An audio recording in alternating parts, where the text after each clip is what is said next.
Hey everyone, this is vandweller, and today I thought it would be a good idea to take a look at some of the hands from the previous video, the Super Turbo 14s or 15s that I was playing. I was watching that video, kind of, just, I don't know, I sort of like to hear the sound of my own voice, so I always go back and watch my video once it comes out. I don't know why, a weird habit, but so I was watching it and I was trying to take a look at the hands, like regardless of just not paying attention to the commentary. And I noticed there were kind of a few hands that I think I misplayed. What happened was I don't like making live play videos really, but I thought I'd give it a shot. And so what I did is, when you watch these live play videos and nothing's happening, and the guy making the video just like stammers and stutters for something to come up with to talk about, well, I was trying to be smart and I made a list of topics that I could talk about if there was nothing happening. But what ended up happening is I ended up talking about the topics sort of to the detriment of the play in the actual video. I wasn't really paying attention. I played a little bit sloppy. So what I want to do, and now, okay, now, even though the hands that I misplayed wouldn't necessarily be the way I would have played them if I'd been paying attention, I think there's still something instructive about the ones that I missed, potentially, because, maybe there was some subtlety that I didn't notice because I was too busy doing something else. I mean, I obviously would have made the obvious shoves with, huge hands, but maybe there were something about the hand that the reason I missed it was because there was something subtle, and I was too busy jabbering.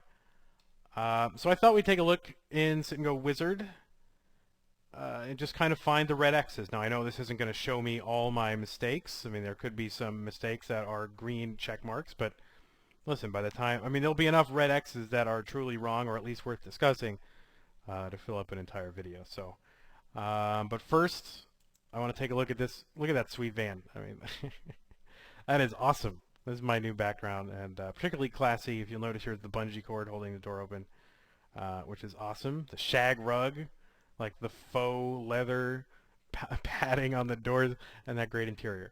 I think this is awesome. It's not my van. I wish it were. But I may have to look at this van several times throughout the video for moral inspiration because it's just sweet. But anyway, all right, so the first hand, I don't know what this is. I mean, I haven't looked at anything in Sit and Go Wizard. I've only, like, all I did was look at my video and say, oh, I think I made some misses here.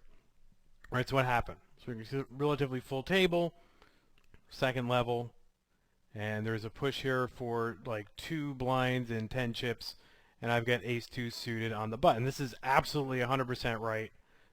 Should indeed be a shove, and this was just a total miss, probably because table popped, I saw a raise, and I didn't really, see that there was chips behind it or whatever. But this is certainly a spot that I have seen people miss because it isn't obvious, right?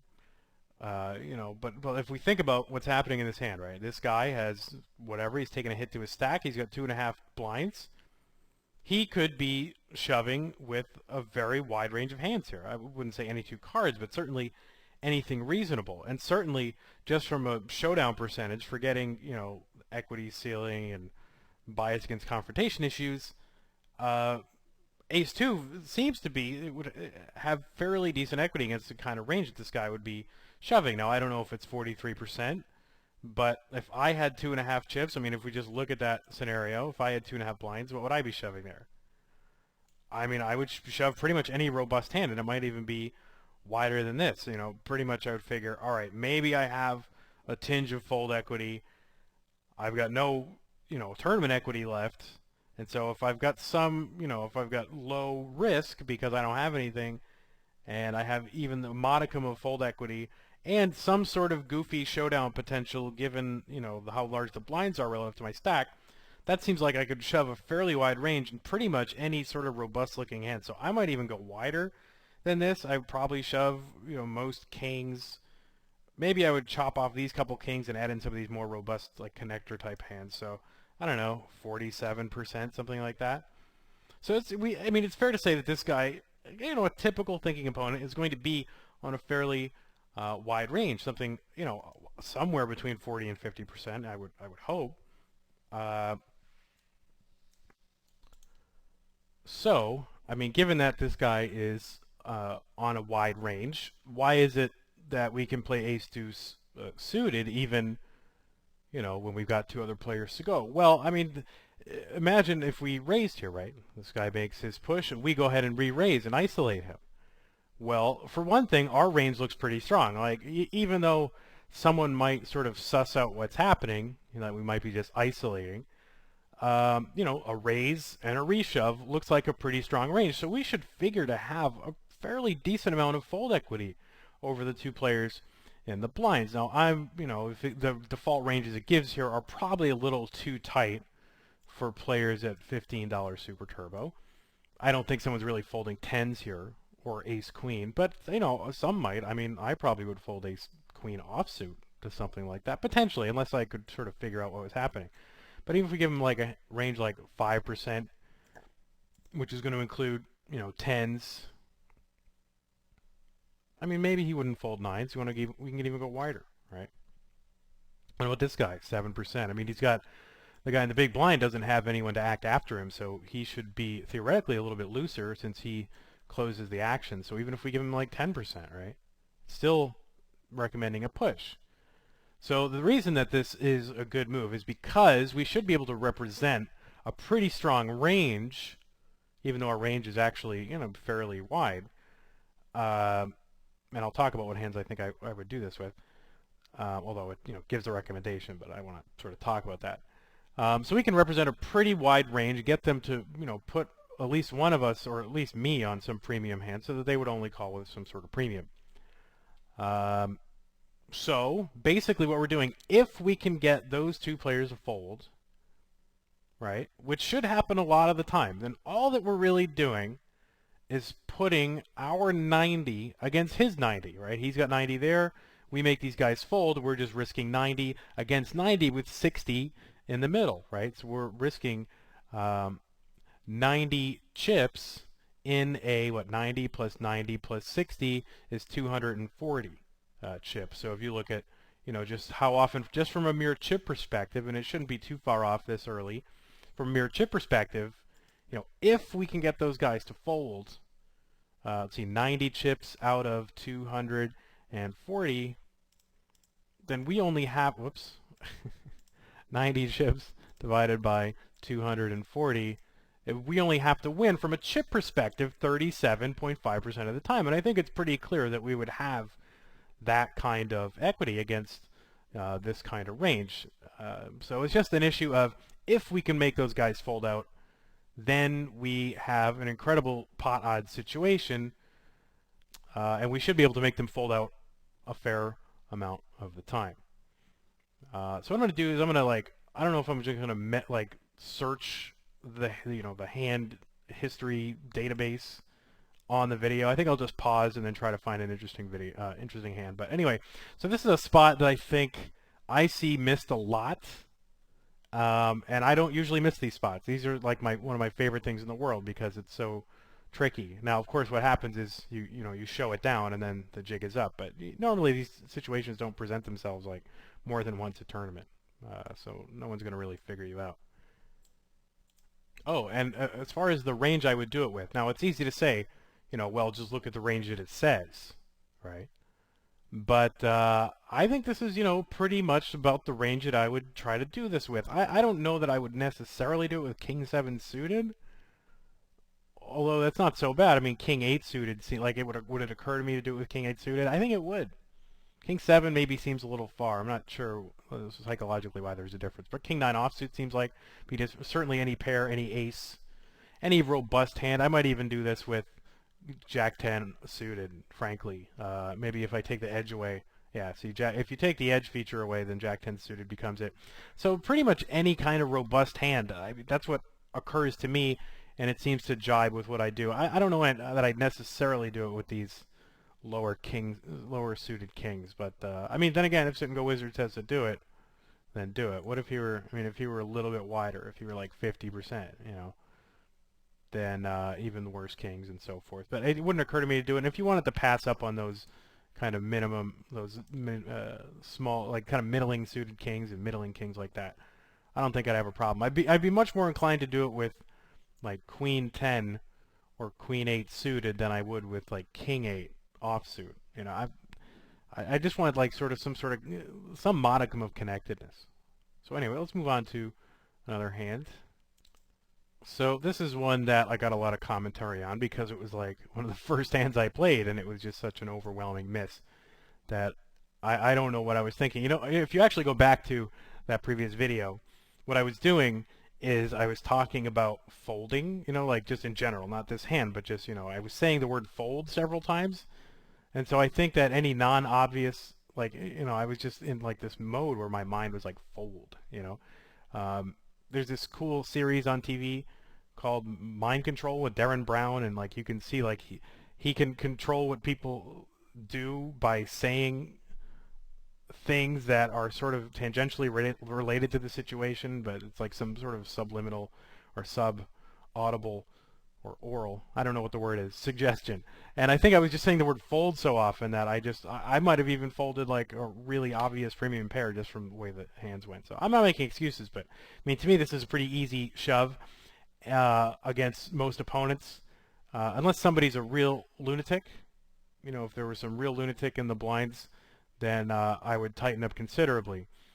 And it's probably even more further confused by the fact that I said that a good shoving range with 10 blinds would be something like ace 10 and king queen and pocket sixes or sevens, when that's obviously way too narrow of a range. And I think I was just sort of talking about the hand range, and I got sort of stuck in my mind kind of set where usually that's the range I give for like opening ranges in normal sit and goes for beginner players, like pretty tight ranges in late position. And as I was going through each position, I think somehow I just got caught up in that mental thing. See, this is why I should not really be allowed to make live play videos. There's too much stuff going on, and I can't think straight. But anyway, yeah, when it folds to you on the button, the first hand, I don't have like, I don't rate hands like the top 10%, the top 20%, the top 30%. I just think in terms of, is this a robust hand, right? There are obviously hands that are premium hands.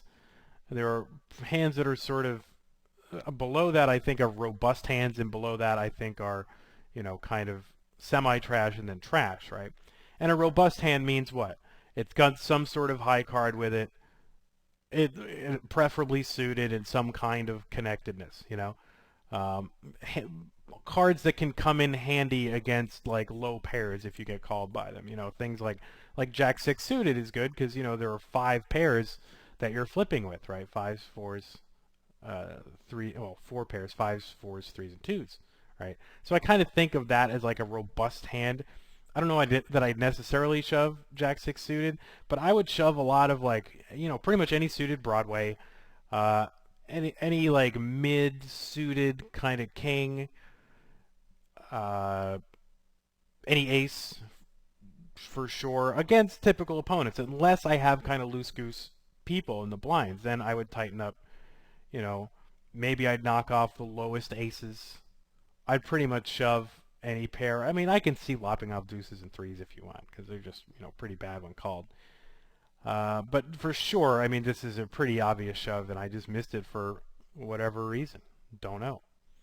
But anyway, I would shove any kind of robust hand, right? Some sort of connectedness, suitedness, or high card strength. And I don't really think in like strict terms like that. You know, like, you know, maybe that's why I didn't do well that set, not thinking in strict terms. But no, I just think of any kind of robust hand, and sort of like what they say about pornography, you know it when you see it.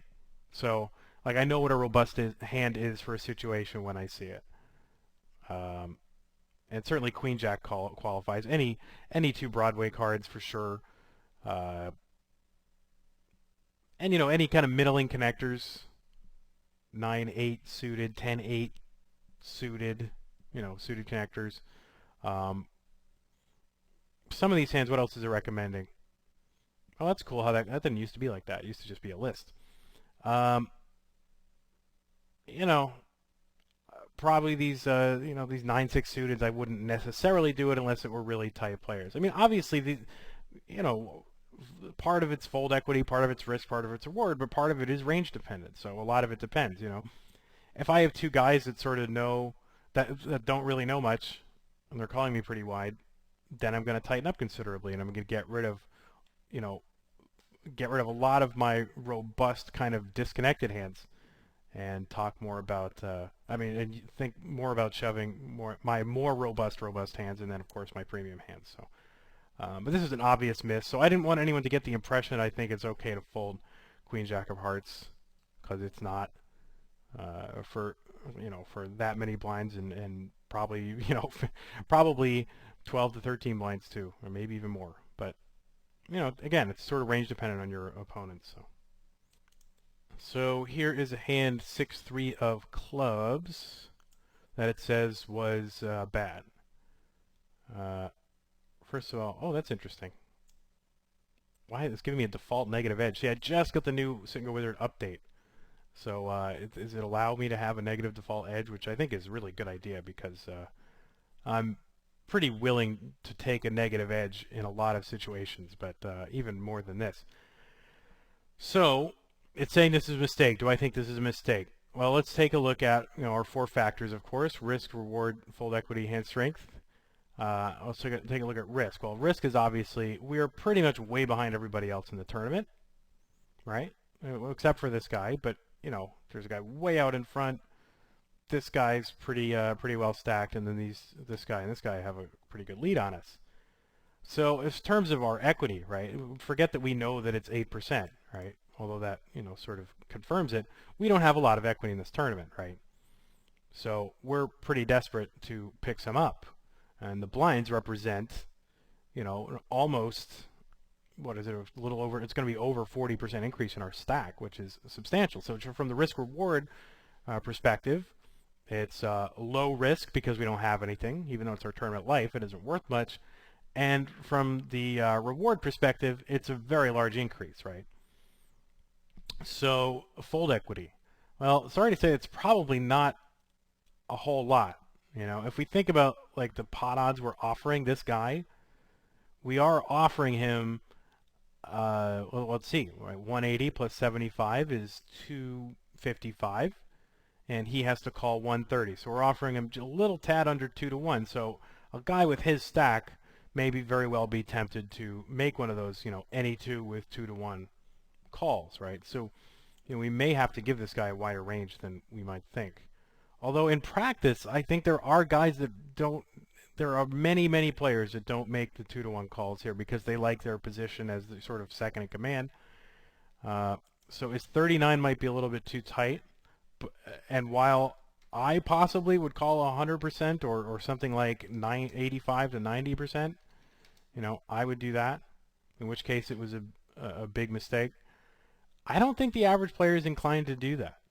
I mean, maybe I wouldn't call with that. Maybe we give it 70%, something like that.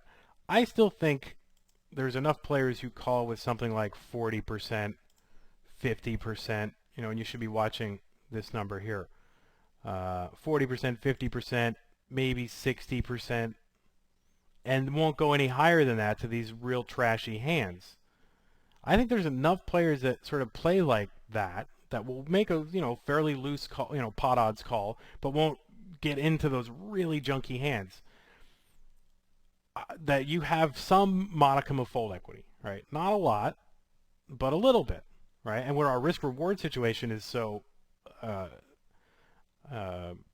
indicative of a shove, if you think in terms of, remember the previous videos where it's like 22, you need sort of 2 to 2.5 factors. Well, certainly risk and reward factors score a 10, and so fold equity doesn't need to really score that much, right? And our hand is like total trash, but so I would still make this move because we're so far behind everybody else. I'm willing to take a pretty negative edge, even 1% of the prize pool, because we do not rate to finish very well. So I think this is okay, and I would certainly do this again. This might be a little loose. It depends. I mean, I don't see a lot of the low kings and stuff like that, maybe even 30%, but it doesn't really change it all that much.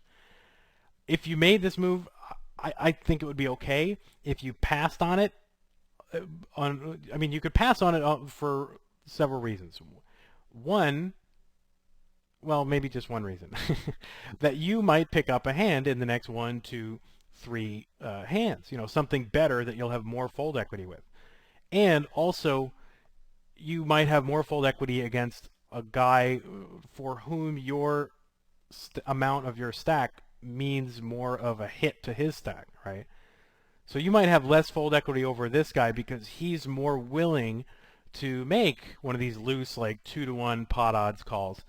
Whereas this guy, your amount of your stack represents a larger portion of his equity and a threat to his existence, where he can just sort of, you know, fold for you and then pass through the blinds and hope to pick up another hand. Whereas this guy, well, you know, it's still got 10 blinds, he has enough room to sort of make that call and lose while still not jeopardizing too much of his equity in the tournament. So you might have more fold equity against this guy and this guy when they're in the big blind, right? So that might be an argument for waiting. But then again, you should have more overall fold equity because you only have to get through 2 players as opposed to getting through 4. So I think the thing about this is, you know, in sit and goes, I don't like, or I'm sorry, Super Turbo sit and goes, I'm not necessarily a fan of, you know, quote, waiting for a better spot very often, because I think that these things go so fast, the blinds ride so quickly, and stacks start out so low that there are no better spots. There are very few better spots. You know, spots are constantly degrading, and so your spot is always getting worse. So it's a choice between taking your negative now or taking the negative, you know, here or here or here when, you know, the blinds move. So while this is negative EV in a vacuum, it's probably less negative EV than your options. Now, again, you have a really bad hand, and if you had a much better hand, it would be a pretty clear shove. And even if one spot away from where you are now, if you had a better hand, it would be a pretty clear shove. You know, if we, you know, switch these 2 players and put us in the cutoff, and we had something like 10-9 suited, then it would be a lot clearer, right? And there's a good chance you're going to pick up a hand that's substantially better than 6-3 suited. So I think this is sort of either way. If you wanted to do it, I wouldn't fault you, and, you know, and if you wanted to wait, I think that's sort of more of a stylistic difference. I prefer to shove this, knowing that my edge now is pretty close to what my edge is going to be in these next few spots, even though maybe it's a little larger, possibly. But also, you know, I get to end this and open another one, which is not me being, you know, funny. I mean, there's an actual value in that, you know. The more games you can play per hour, the better. You know, that doesn't mean you take really stupid risks in order to, you know, well, you know, if I don't win this, I'll just open another. But it does have to play a factor when you're kind of, you know, looking at hourly rate considerations. So if you wanted to shove this, knowing that you're getting somewhere, you know, depending on how this guy's calling, you know, if he's only calling 40%, then, you know, it's pretty clear negative EV take. And 60% is less clear. But knowing that he's calling somewhere in there, usually, and that it's pretty rare that a guy is going to, you know, do any 2 with 2-to-1, I think this is fine to go ahead and shove this. And even though this is a trash hand, it's like a robust trash hand. You know, it's got some connectedness, it's got some clubbiness. So anyway, enough on that hand. So here's a hand where I folded, and this, you know, it comes up as one of those exclamation points, right? So it's like close, but you did the right thing. I don't know if I necessarily did the right thing. I think, so let's see, where are we? We're in the cutoff. We have just over 5 blinds. It's folded to us. We have Jack-10 offsuit. So what are the reasons to argue for a fold? Well, I mean, this is a couple hands later in that same tournament where we had that 6-3. We must have won a pot or taken the blinds down or something. So the arguments for a fold are, we've got a lead on a guy, we're close in chips to like 2 other guys, right? So our equity isn't the worst thing in the world. And as you can see, we still have we have above our starting equity, so you know, we're not super we're not that degraded in terms of our equity. Arguments for a fold are we have to get through 3 guys, one of whom is this guy here with the 125, right? the guy with the 125 might decide to, call an all-in very loosely so he can sort of piggyback off your fold equity. He himself doesn't really rate to have much fold equity, the rest of the orbit. So what a good move can often be when you don't have fold equity is to piggyback off the fold equity of someone else who is shoving, so that you can sort of assure yourself that you get a heads-up pot, right? As opposed to this guy shoving himself and getting called in two spots and having very little overall chance of surviving that confrontation. Even though he would triple up or more if he wanted, he has very little chance of surviving. Whereas in a heads-up pot, you're kind of looking, it's more of a survival move than an accumulation move. So, I think it were the case, if it were the case that this guy and this guy were switched, this 285 guy were here and weren't as desperately calling all in, like what if we did that? What if we're going to make this guy 285 and this guy 125, right? So 285 and XTAX will be 125, right? We'll switch them, and he's calling a lot less. Well, isn't that interesting? Because he's, it looks like it's even, is it less or more? Let's see, 125. I mean, these are the default ranges, and this guy was 285. And remember, the edge was negative 29. So, well, look at that.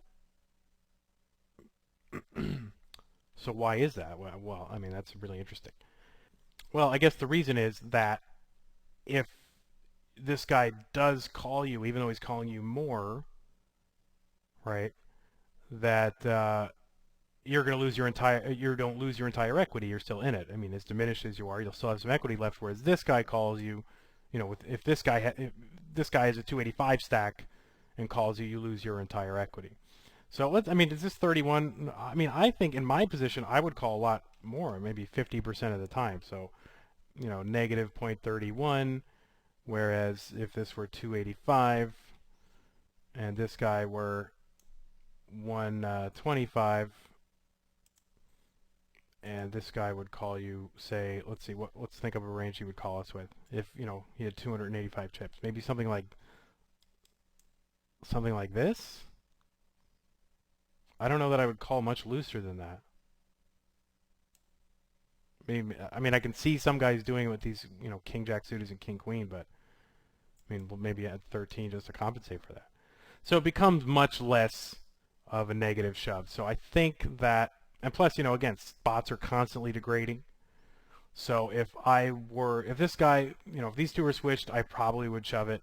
But knowing that I'm getting called often by the guy with his actual stack of 125, I think you can go ahead and fold it. And this guy certainly is, 50%, something like that.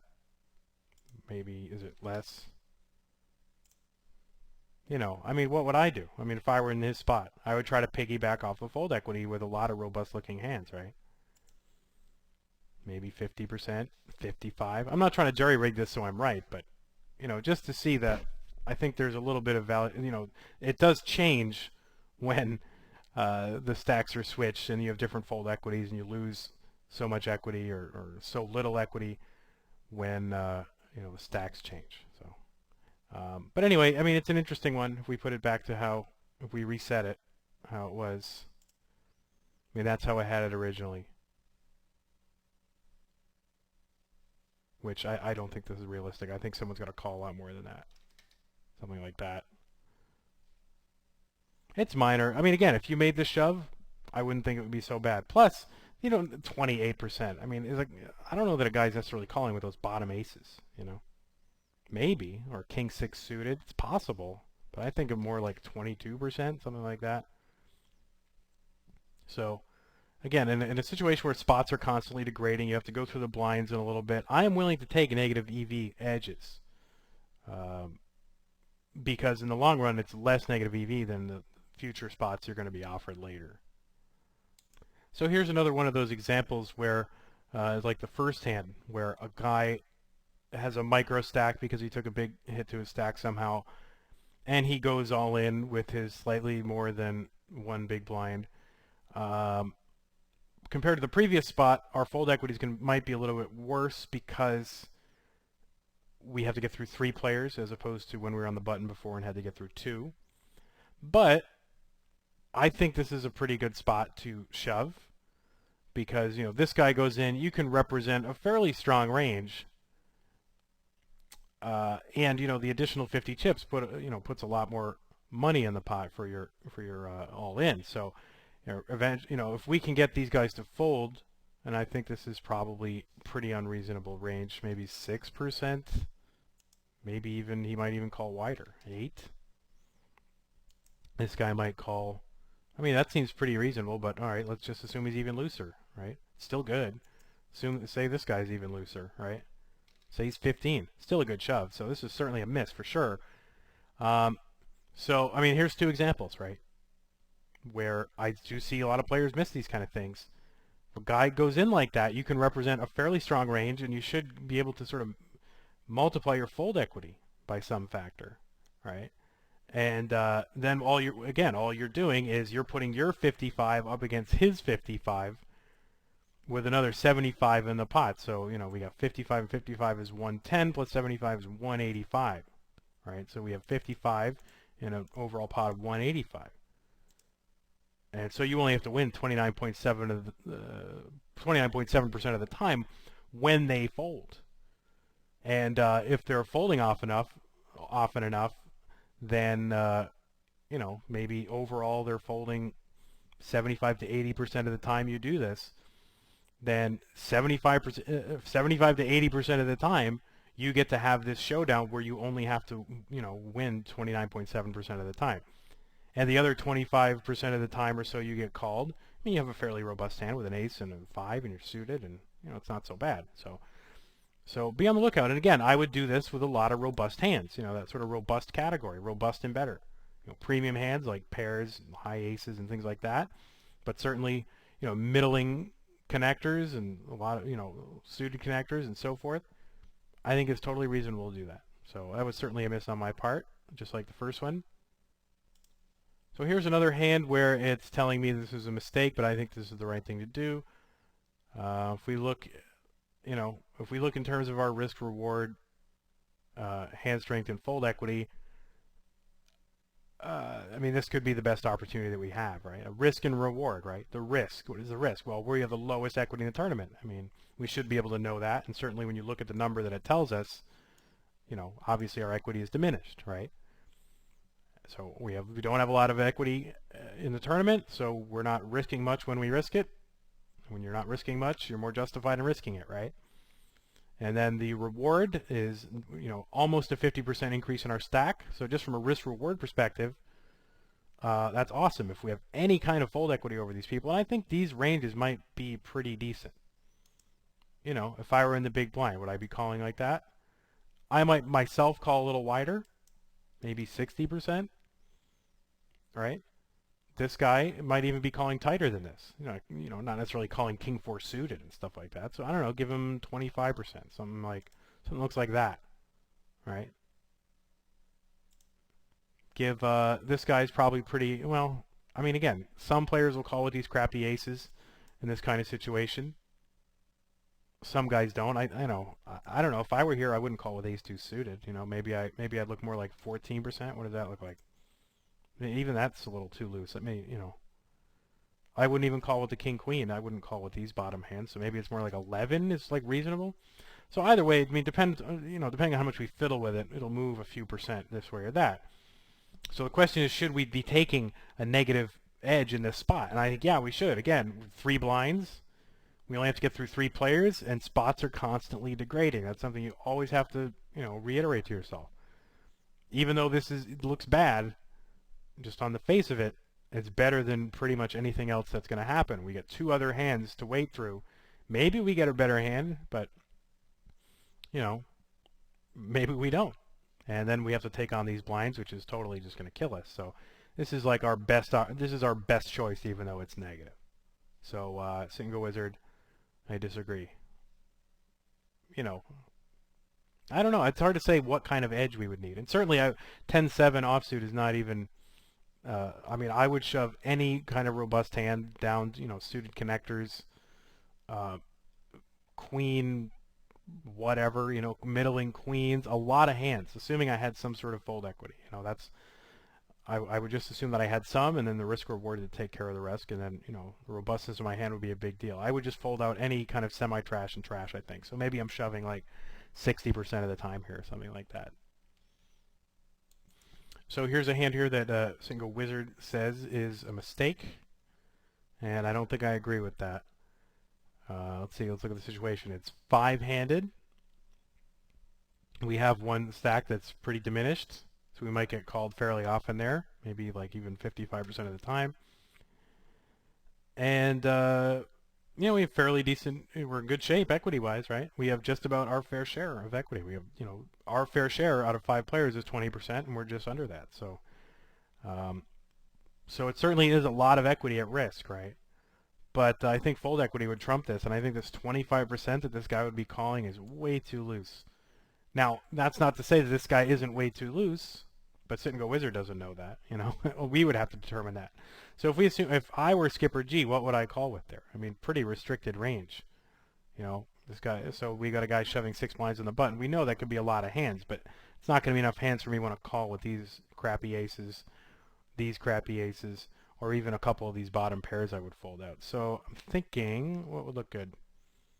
Maybe something like that. Maybe I would call with the king-queen suited, but I hate that hand so much.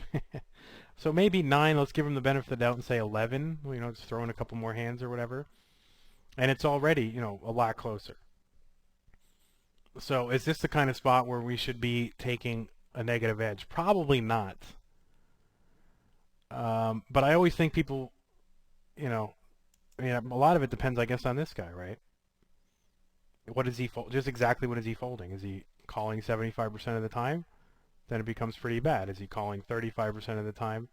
Then it's pretty good, right? So if we put him somewhere at 50, then it's just about break even, which is, I think, about where this shove lies. I think this is probably like a break even move, because if we lose so much.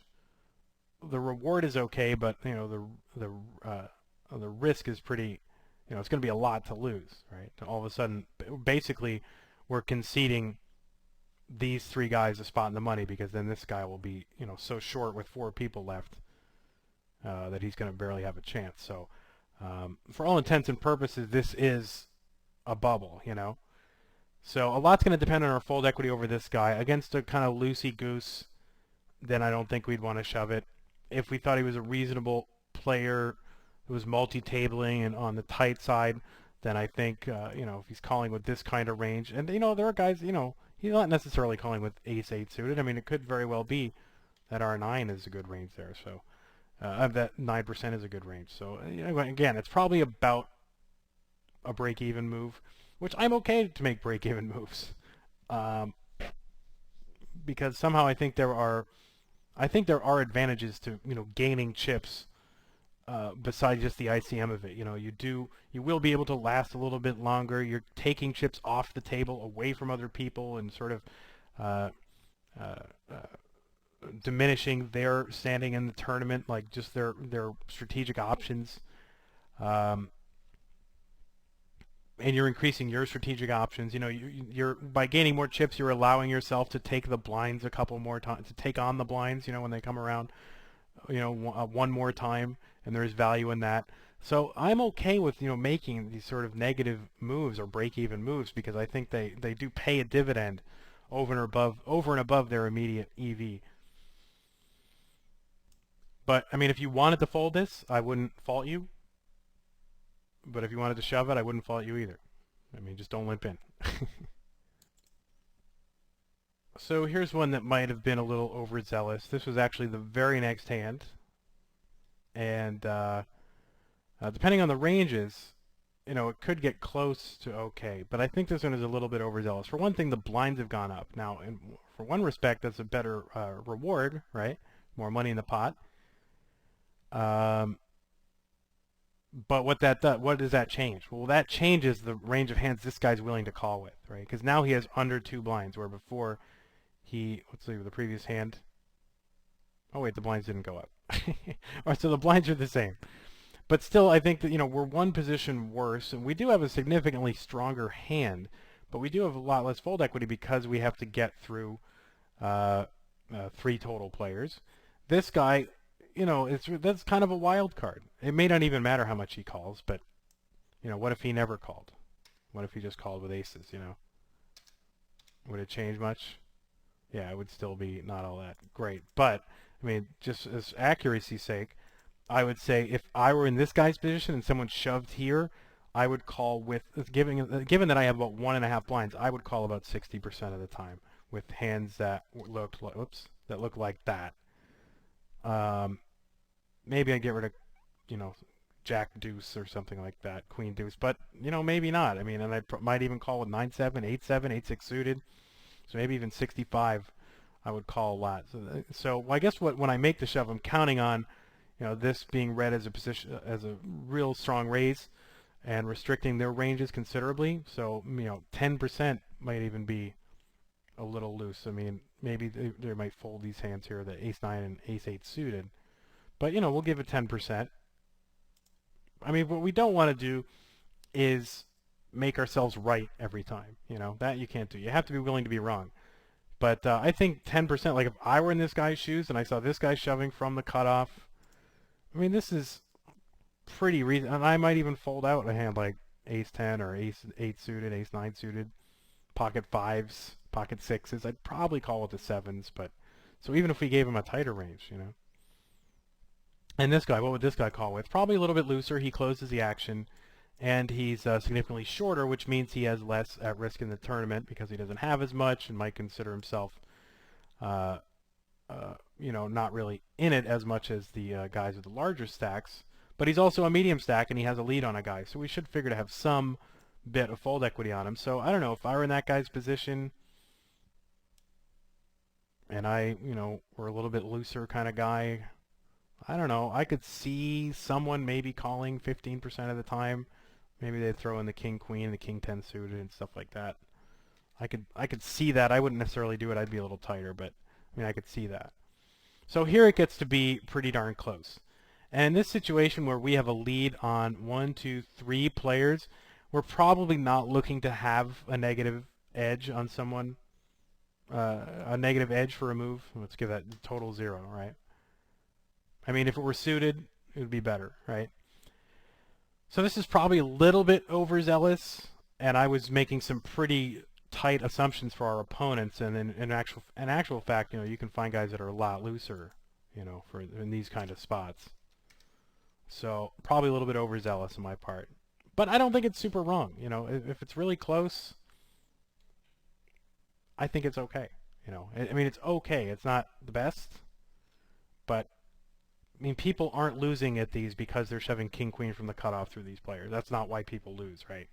So I think it's okay, but probably a little bit, over ambitious. So here's one that I think is actually a pretty substantial miss. From the cutoff with basically 6 blinds. And again, I don't remember what my HUD was saying at the time, so it could very well be that some of these guys were really loose, but I don't remember. You can go back to the video and check. But, again, I can't assume that I'm always playing against me, right? Because players do play, looser and tighter than other people. So, but if I were in these blinds and a guy shoved from the cutoff, what would I call with here, right? What I call with ace-7 suited from here, reasonable player wouldn't, I don't think. So I don't know. Maybe I would be around 8%, 9%. What does 9% look like? 9% looks like that. Might be about what I call with. Seems just about there. The small blind, he's significantly shorter, so he should be a little bit less risk averse. So we probably will be calling wider. So he might call with some of these hands, 17%. Maybe he wouldn't. I don't know if he necessarily call with these. Maybe you tighten them up to like 15, and the big blind, right? This guy is 7 blinds, 7.5 blinds behind, 1 in. So is he calling with king 10 suited? Maybe. Again, it's hard to say what people do, but I mean, I wouldn't do that. I wouldn't call with these lower ones. So let's just say, because we're trying to give us, we're trying to make me wrong. So I'm okay to make them tighter to make me wrong. So, I don't know, give them something like 17%. So it starts to really add up to, basically a third of 1% of a prize pool, right? Which is a pretty substantial miss. This is not a spot you should be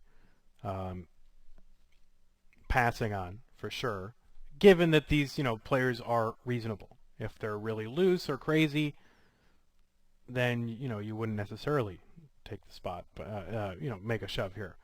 But as you can see, what Sit and Go Wizard says is okay to shove here. I did mention this in that video, that you very often, and in other videos, that you'd be very shocked at how often you can shove from the cutoff and how widely when it's long-handed and the blinds are short, right? I mean, would it occur to you to shove a hand like 10-6 suited from the spot? You could. It would be the bottom, pretty bottom of your range, or close to the bottom, but you could. So, assuming you had, assuming you know what you have for fold equity, you can shove very widely from these spots, and that goes for regular sit and goes too. I mean, there's none of this stuff is just only super turbos, right? I mean, certainly you can get into situations in normal, 50 to 75 big blind deep sit and goes where the blinds rise, and you can have this same stack distribution relative to these, blinds and so forth. And it would be a shove also. So there's nothing particular to super turbos here. But yeah, in general, you'd be really shocked at how widely you can shove from the cutoff. And this is one that I missed because I was too busy chatting. But certainly, if I were in game and I were focused and I were looking at things, I certainly would have shoved this. So it's amazing how badly I played, and yet was still a winner at them. That's what's amazing. I mean, overall, just. That I was just too busy talking. So let's go find another spot. I'll try to make this about an hour, maybe an hour 10 minutes, something like that. Hope it's not too boring looking at all my mistakes, but I think there's somewhat of a pretense that people who make videos are flawless, but that's just not true. And anyone who tells you otherwise is lying. So here's a spot that Sit and Go Wizard tells me I'm wrong. I shoved and it said not to. And I think I'm probably still going to end up liking this shove. We've got 4 blinds, and what's the principle here? The principle is spots are always degrading, right? Every subsequent spot is going to be worse than the one you're at. Unless you double up, then it's, maybe it's better. But in general, the next hand is going to be worse than the previous. So in that spirit, I think this is probably an okay shove. Now, is a guy really calling, from this situation with all these hands? Maybe. Again, individual opponents vary, but it's not necessarily true. I mean, I wouldn't call. I would probably call something like maybe 12% of the time. That could be reasonable. Maybe I'd throw in King Queen, King Jack suited, something like that, depending what I thought of the guy. Is this guy calling 41% of the time? Well, it's possible, actually, because why is that? Well, 240 plus 90 is 330, and this guy has to call how much? 180? He's not quite getting 2 to 1, but close. It's funny, because, if guys are getting 2 to 1, if they can see I'm definitely getting 2 to 1, then they'll go crazy and make the, the big 2 to 1 calls. Some people will do this. But if they're going to make 1.9 to 1, then they think they have to default to their normal tight range, which is not true. I mean, obviously, 1.9 is not all that different from 2, and you do have to be tighter in principle, but, not absurdly tight. So this guy could see that he is getting good odds, and this, is probably a fairly decent representation of his range. He might fold out with King 2 or something like that, but and maybe call with more Queen 8 and Jack 9. That's the thing about Sit and Go Wizard and its slider, is it doesn't really allow for ranges, custom ranges, which can kind of lead you astray when you're trying to analyze a hand, but that's all we have. So I think this is a pretty fairly accurate representation of his range, and this guy's range probably, right? Maybe he'll call with some of these, fold out A7, you don't know. We can make it 13 if you want. I think the point remains, where it's only negative half of 1% of a prize pool, of the entire prize pool. I think this is okay to go ahead and do. and I would shove pretty much any robust hand and maybe some of my better semi-trash. Because if I go through these blinds, you only get 2 more hands before the blinds come. It's going to knock me down to, what, lower than 3 blinds, right? So, and I don't want to have that happen. So I'm totally okay with this, even though it says it's wrong. Not to harp on these kind of situations, but here's another one I missed. See, this is what happens. You know, when I was playing and just, talking, all I saw was like a raise ahead of me and a crappy hand, and I would just fold, But that's a mistake. You have to look and see, well, does he have money behind?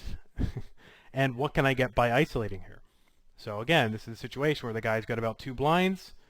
If you shove, then you can represent a really strong range. And you only have to get through one other player, so your fold equity over this player is all that matters.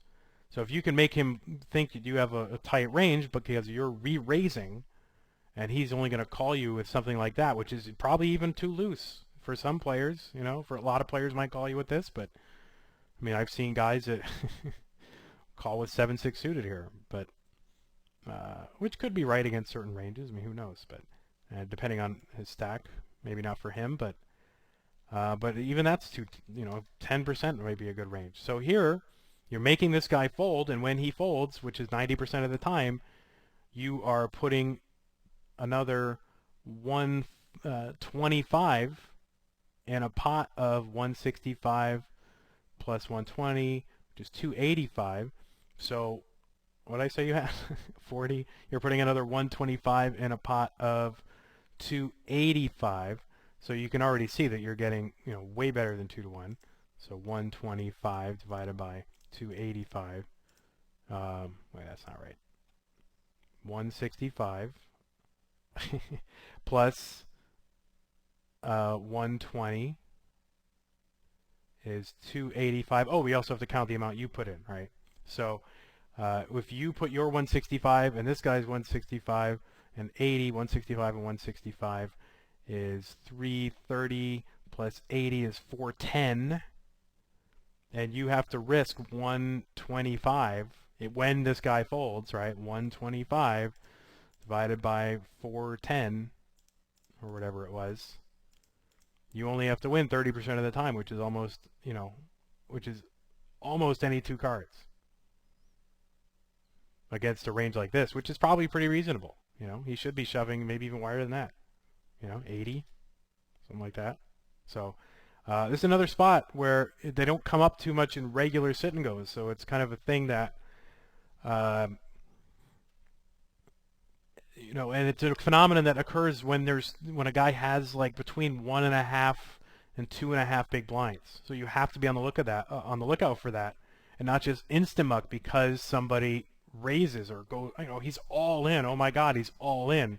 Well, that all in is only for 2.5 blinds, and if you can represent a narrow range by isolating, depending on how much fold equity you have, then you can be in a pot for pretty cheap when you make that guy fold. And if you can make him fold often enough, then it's going to be worth it. So, I mean, I know that's 3 hands, which are basically the same thing, but I think this comes up, once or twice maybe in a sit and go, and it's a pretty big edge. I mean, that's 2%, and don't be fooled by, it's only 2% of the prize pool when the prize pool is 100%, right?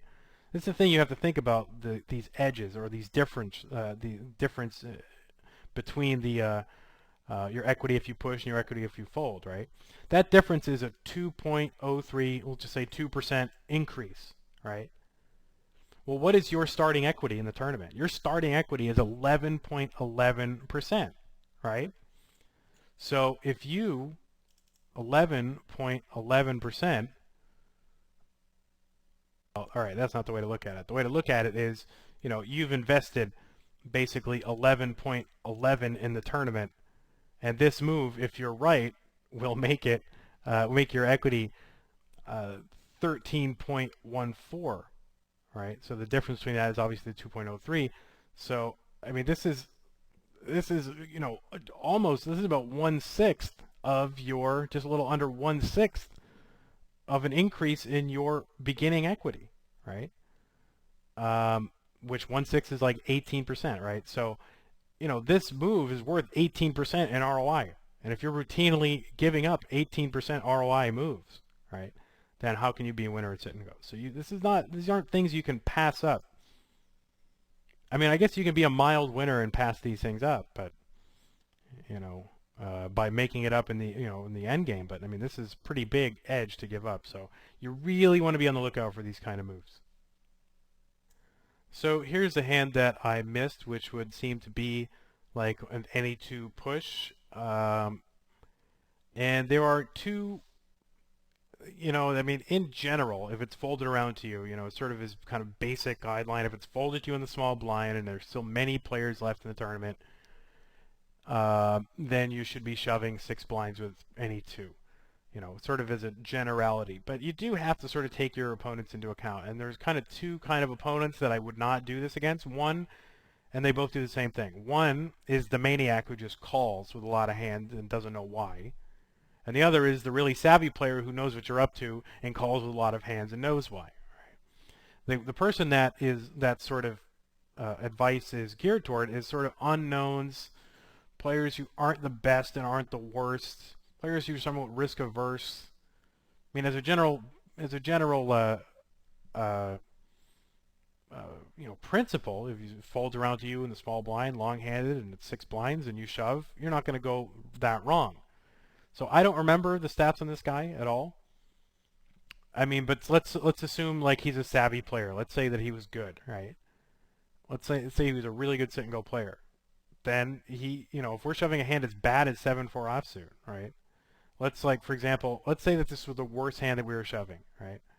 Let's put him in the blind with whatever he has, and let's have us shove, and let's give us a range that is as bad as but no worse than 7-4, right? So make 7-4 the last card. Ready? Well, here we go. Come on.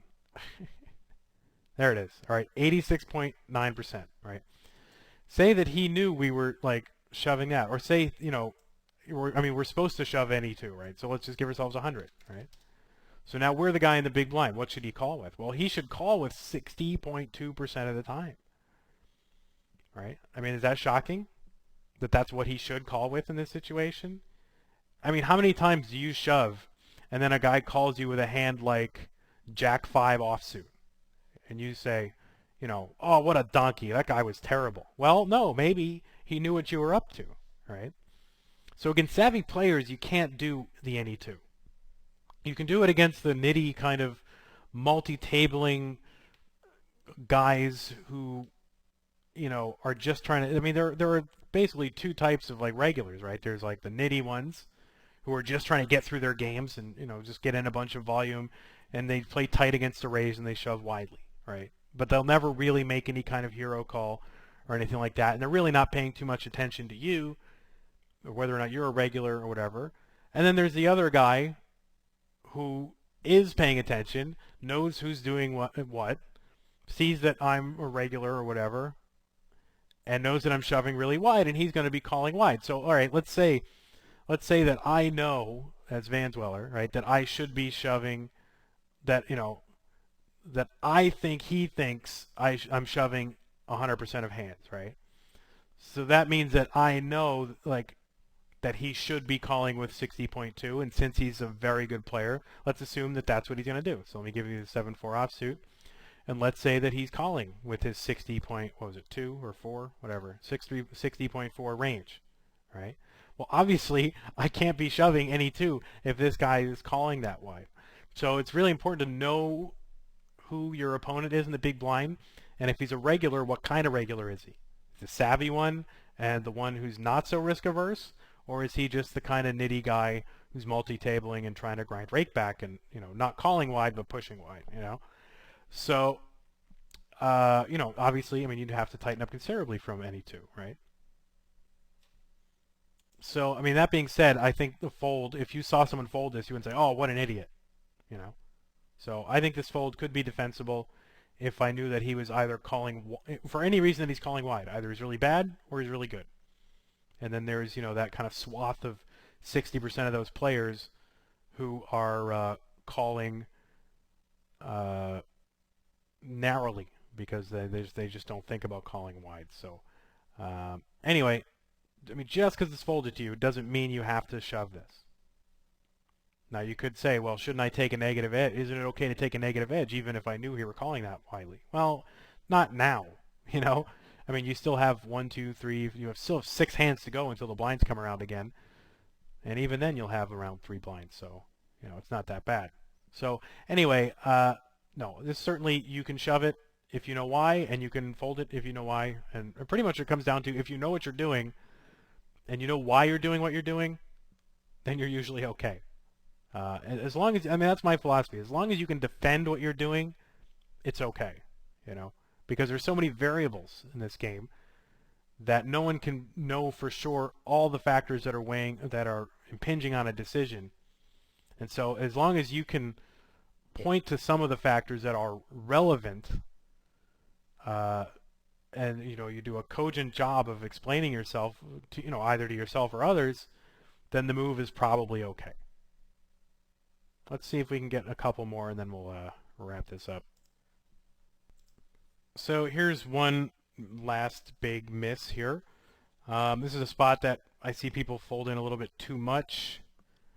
And it's when it's shoved by a guy who could be on a wide range. This guy has less than 3 blinds, so he could be on a pretty wide range here. And you're in the blind. You have 80 chips. There's 80 chips here. 40, 225. Right, so that's 345, and how much is it for you to call? Well, you have 80 here. 225 minus 80 is going to make it 145. So 145 to call in a 345 pot. Much better than 2 to 1. Whoever folds here is a moron, and I apparently folded there. So 145 in a 345 pot.